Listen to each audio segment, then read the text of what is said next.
Many questions are being raised this morning in light of the allegations that the Heene family staged that infamous balloon launch across the Colorado sky last week. But little Falcon Heene and his brothers are not the only kids recently thrust into the media spotlight. From the Octomom's growing brood to the children caught in the middle of the John and Kate split, how much is too much? And when should authorities step in? Joining us now is former prosecutor Wendy Murphy. Good morning. Good morning, Harry. What kinds of, I just want to talk about the Heenes first off the top. What kinds of charges would they have to face in order for authorities to want to be sort of compelled to come in and say, maybe we really need to separate these children from these parents? Well, the truth is, they don't have to be charged with a crime at all in order for Child Protective Services to come in and take the kids away. All they have to have is evidence of neglect or abuse. Right. And boy, I think they've got plenty of that here. Primarily because they subjected the children to participation in this big fraud. They seem to. We should say right, it's allegedly, all alleged at this point. Of course. Right? Yeah. But, you know, if you, in a sense, if you make your child participate in even a minor crime, that's pretty serious. That's when Child Protective Services is likely to get involved, whether they're charged or not. And we are hearing that they, in fact, will be charged. Through all this hearsay, it really does sound like they were complicit in this, that the parents ordered them to say this, to do these other things in order to, sort of perpetrate this hoax. Yeah, and they're young kids, 6, 8, 9, 10. They're too young to be blamed. Right. They're certainly interested in obeying their parents, but obviously they were very distressed by it.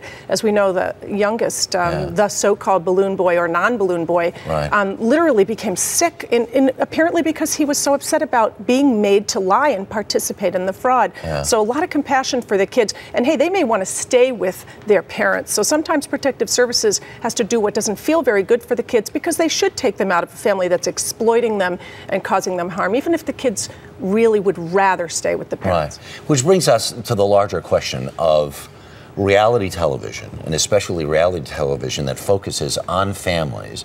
There's a part of us that, there's a sort of schadenfreude. We see other people suffering and say, well, geez, our family isn't as screwed up as theirs is, at least. However, when is the line crossed when people's lives are so splayed out in front of the public and the children, there are cameras following kids around all of the time? At what point, as the media should be more responsible, I would think, than to say this is what we're going to make money off of this. On the other hand, when do the authorities have to say there's a crime being perpetrated here? It's a tough line, and I don't think there's an easy answer. We're not particularly good at protecting children from this kind of exploitation. I mean, we've seen John and Kate +8, the Octomom, the extent to which people will literally sell the well-being of their children. It's a supply and demand problem that the business wants, and the families certainly enjoy the money. And maybe not so different from child actors, because so many of these child actors have said, I'm so, I wanted to do this and my parents pushed me or whatever. Right. They don't end up very happy. No, certainly we've seen that. I mean, there's good data that the kids who are exploited, even in terms of child actors, do suffer, and we've seen all those stories.